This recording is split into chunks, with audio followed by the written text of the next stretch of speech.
Vous êtes commerçant et vous ne comprenez pas comment sont facturés les frais de commission bancaire. Vous souhaitez réduire ces frais mais vous ne savez pas comment négocier avec votre banquier. Dans cette vidéo, je vous explique l'essentiel du fonctionnement des commissions bancaires lors du paiement de vos clients en carte bleue. À l'issue de cette vidéo, vous saurez comment réduire de plusieurs milliers d'euros vos frais bancaires. Mais pour bénéficier des astuces et conseils pour les commerçants, abonnez-vous en cliquant sur le bouton s'abonner et la petite cloche pour être prévenu lors de la sortie des prochaines vidéos. Alors, lorsque votre client vous paye avec sa carte bancaire, il donne ordre à la banque de transférer le montant de son achat à votre banque pour vous verser dans votre compte bancaire, du moins le compte bancaire de votre société. Donc c'est ce qui est représenté en vert. Cependant, divers intermédiaires vont devoir prélever des frais liés à cette opération. D'abord, vous avez la banque du client qui va payer à votre banque les frais de commission d'interchange, ce sont ceux-là. Ensuite, votre banque va payer des frais au réseau de paiement tels que Visa ou Mastercard, etc. Ces réseaux, ils servent à quoi? Ils servent à assurer la transaction informatique et à assurer surtout la sécurité de l'opération. Et enfin, votre banque vous fait payer ce qu'il appelle le service commerçant, qui englobe aussi bien la commission d'interchange, les frais de réseau et la marge de votre banque. Pour une transaction réalisée avec une carte issue d'un pays membre de l'Union européenne, la commission d'interchange, elle est en général plafonnée et fixe. Elle représente entre 0,2% et 0,3% en fonction du type de carte. Typiquement, si c'est une carte de crédit ou une carte de débit. Cette commission d'interchange, elle a un plafond limite qui est défini par l'Union européenne. En général, vous savez, il n'y a pas de surprise sur ces commissions d'interchange si la carte bancaire, elle est issue d'une banque d'un État membre de l'Union européenne. Ensuite, il y a les frais de réseau, qui dépendent du réseau dont la carte fait partie. Elle peut être soit gratuite, par exemple pour le réseau carte bleue, ou elle peut aller en moyenne. En moyenne, elle tourne autour de 0,1%. Ensuite, vous avez la commission de la banque, qui varie d'une banque à l'autre, d'un client à l'autre, et c'est sur ce point uniquement que vous aurez une marge de négociation avec votre banquier. Retenez qu'en général, dans les frais que vous allez payer, les frais d'interchange, c'est ce qui représente la plus grande part. Je rajoute un dernier point qui est qu'il peut y avoir pour chaque transaction avec une carte des frais fixes bancaires. Mais cette pratique, elle tend à disparaître complètement. Alors, qu'est-ce qui peut faire varier les frais d'interchange puisque ça représente la plus grande part de vos frais de commission bancaire? Il y a déjà les cartes hors Union européenne. Ces cartes ne sont soumises à aucune limitation et donc peuvent faire l'objet de frais d'interchange extrêmement élevés. Elles peuvent être de 1,5 à 3%. Il y a également les cartes commerciales. Qu'est-ce qu'on appelle les cartes commerciales? Ce sont, vous savez, ces cartes à marque blanche que peut avoir une enseigne, typiquement Carrefour, Fnac ou Auchan. Et contre l'utilisation de cette carte, vous avez soit des réductions auprès de ces enseignes, une sorte de cashback. Il y a aussi les tickets restaurants qui font partie des cartes commerciales, les tickets restaurants sous forme de carte. Donc, elles coûtent extrêmement cher par les commerçants puisqu'elles peuvent monter jusqu'à, uniquement pour les cartes françaises, elles sont limitées réglementairement à 0,9%. Donc, ce qui peut être quand même presque 1% des frais de transaction. Donc, vous voyez le danger qu'il peut y avoir, notamment si vous avez toutes ces combinaisons-là qui est réunies en une seule transaction. Par exemple, quand vous avez une carte qui n'est pas française et en plus qu'elle soit commerciale. Alors là, c'est le cas, par exemple, si vous avez un point de vente situé dans une zone très touristique et qu'un Américain vous paye avec une carte de crédit Walmart ou Amazon. Alors là, vous allez payer énormément de frais de commission et ce n'est pas nécessairement à cause de votre banque ou des frais qu'elle prend, mais c'est surtout à cause de la banque de votre client qui fait payer très cher les commissions d'interchange. Enfin, il y a les frais de réseau qui dépendent du réseau en question. Donc, par exemple, le moins cher, c'est le réseau carte bleue, qui est gratuite pour votre banque. Ensuite, il y a les frais Mastercard, les frais Visa, pardon. Et enfin, il y a les frais de Mastercard qui sont en général ce qu'il y a de plus élevé parmi ces trois. Et enfin, le plus connu, il y a l'American Express qui est vraiment le réseau le plus cher et c'est ce qui fait que vous trouvez pas mal de commerçants qui refusent ces cartes pour ces frais de transaction. Comment vérifier et calculer les taux pour votre commerce? L'ensemble de ces informations sont répertoriées mensuellement dans un document que vous transmet votre banque qui est le récapitulatif mensuel des frais d'encaissement. Voici un extrait de ce document qui est similaire à toutes les banques.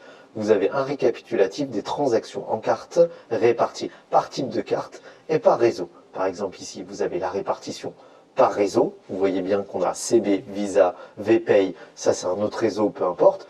La liste peut être assez longue. Ensuite, vous avez les types de cartes utilisées. Par exemple, là, on voit qu'on a la carte commerciale et la carte hors zone Union européenne. C'est en général ceux-là qui sont payés. Bon, dans mon cas, ici, j'en ai 0. Et ici, en carte commerciale, j'en ai eu 28 pour le mois. Les services commerçants dans cette colonne, en A. Et ensuite, dans les services commerçants, comme on a vu, la part des services commerçants, on avait dit une grande part était les frais d'interchange. Et c'est ce que vous avez ici mentionné au niveau de la colonne B. Et du coup, c'est l'analyse de ces deux colonnes qui vous permettra de connaître vos leviers de négociation. Je m'explique. Donc vous avez la marge de négociation, c'est A moins B, qui est la commission bancaire plus les frais de réseau. Donc la marge de négociation va être le A moins B. Prenons la première ligne avec les paiements en carte bleue, mais en carte de débit. Le taux d'interchange est de 80,66 divisé par le montant encaissé qui est 36 200,79, ce qui nous fait 0,17%. Ça, c'est l'interchange. Donc on voit bien qu'on est à moins du taux maximum qu'il ne faut pas dépasser en Union européenne, qui est de 0,2%. Mais ça, ce sont les frais, comme je vous dis, liés à la banque des clients. Ce n'est pas votre marge de négociation avec votre banquier. Maintenant, ce qu'on va faire, c'est qu'on va regarder quel est le montant, le A-B qu'on a vu tout à l'heure, quel est le montant de du service commerçant moins les frais d'interchange. Donc, c'est quoi? C'est la marge que prend votre banque plus les frais de réseau. Donc, on a 102,34 moins 80,66, ce qui fait 20,68. Donc ça, c'est le montant. Mais c'est la marge de négociation. Mais comment savoir si cette marge est importante? Il faut calculer sa part dans le service commerçant. C'est-à-dire, dans notre cas, il faut prendre 20,68 en euros et le diviser par le 102,34, ce qui fait 20% dans la marge de négociation. Sachant que dans le réseau carte bleue, CB, les frais sont gratuits pour votre banque. Donc vous avez tout intérêt à les négocier dans ce cas précis. À travers cet exemple, vous savez comment calculer votre taux d'interchange et donc en conséquence calculer la marge de négociation que vous pouvez avoir avec votre banque. Mais avec ça, comment faire pour négocier? Dans un premier temps, préparez-vous bien. Attendez au moins une année d'activité pour faire le point. Préparez les éléments suivants sous forme d'un tableau. Par exemple, vous calculez le montant total de paiement par type de carte et demandez-vous, ai-je beaucoup de paiements par carte étrangère par exemple? Ensuite, quel est le montant de paiement pour chaque réseau? Par exemple, vous savez que dans le réseau carte bleue, votre banque n'a pas de frais de réseau. Donc la marge de négociation, si vous voyez que le montant de la marge de négociation est important, vous savez que tout ça c'est la marge de la banque et donc vous pouvez largement négocier ce montant-là. Et une autre chose, c'est que dans la négociation, il y a une chose qui est importante, c'est que cette négociation dépendra toujours du volume de paiement de votre boutique, c'est-à-dire si vous avez une boutique qui fait, je ne sais pas, 2 millions d'euros de chiffre d'affaires et que vous avez de super taux et que vous avez une autre boutique ou peu importe, vous avez un collègue un confrère qui a une boutique à 200 000 euros de chiffre d'affaires annuel, et forcément il n'aura pas le même pouvoir de négociation. Ensuite, ayez des notions de vocabulaire très claires. À travers cette vidéo, normalement vous savez ce que c'est des frais de réseau, des frais d'interchange, ce que c'est le service commerçant. Donc ayez ces notions très claires dans votre tête. Lors de la négociation, demandez toujours à votre banquier de quel taux parle-t-on.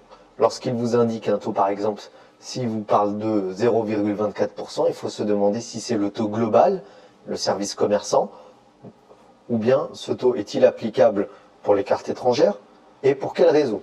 Parce que souvent, il va vous indiquer le meilleur taux, le plus alléchant, mais ensuite, vous allez vous rendre compte que ce taux est applicable uniquement aux cartes de débit du réseau carte bleue et française. Et quand on parle de cartes issues de l'Union européenne ou des cartes étrangères ou des cartes du réseau Mastercard ou Visa, le taux est beaucoup plus important.